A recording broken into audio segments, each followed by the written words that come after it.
America Iran में छिड़ी जंग, डोनाल्ड ट्रंप की कड़ी चेतावनी, कुवैत और बहरीन में ताबड़तोड़ हमले। ये जब से राष्ट्रपति बने हैं, नए नए किस्से सुनने को मिलते हैं। नमस्कार दोस्तों, इस समय दुनिया के लिए एक बड़ी और चिंताजनक खबर सामने आ रही है। अमेरिका और ईरान के बीच तनाव अब एक खतरनाक युद्ध में बदल चुका है। अमेरिकी राष्ट्रपति डोनाल्ड ट्रंप ने ईरान पर ताबड़तोड़ हमलों की दूसरी लहर, सेकंड वेव ऑफ स्ट्राइक्स, शुरू कर दी है। आइए आसान भाषा में समझते हैं कि आखिर इस समय मिडिल ईस्ट में हो क्या रहा है। एक ट्रंप का सख्त रुख और चेतावनी। जब डोनाल्ड ट्रंप से ईरान को लेकर डेडलाइन, अंतिम समय देने के बारे में पूछा गया तो उनका जवाब बेहद सख्त था। ट्रंप ने कहा, मुझे डेडलाइन देना पसंद नहीं है, लेकिन वे ईरान अच्छी तरह से जानते हैं।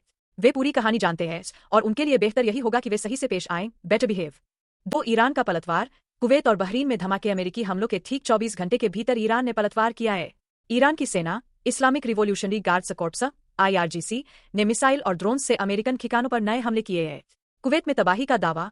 ईरान का दावा है कि उन्होंने कुवैत में मौजूद अमेरिका के सबसे बड़े लॉजिस्टिक्स हब मीना अब्दुल्लाह को निशाना बनाया है और वहां भारी तबाही मचाई है। बहरीन में भी अलर्ट। इसके अलावा बहरीन में भी अमेरिकी मिलिट्री संपत्तियों पर हमले की खबर है। 3. इराक के एरबिल में क्या हुआ? इस बढ़ते तनाव की आंच इराक तक पहुंच चुकी है।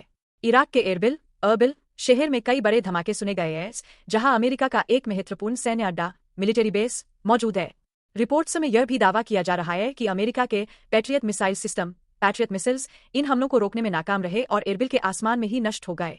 निष्कर्ष, दुनिया भर के जानकारों को अब यह डर सता रहा है कि अगर यह जंग ऐसे ही चलती रही तो यह पूरी दुनिया को अपनी चपेट में ले सकती है। इस पूरी खबर और युद्ध के अपडेट्स के लिए जुड़े रहें।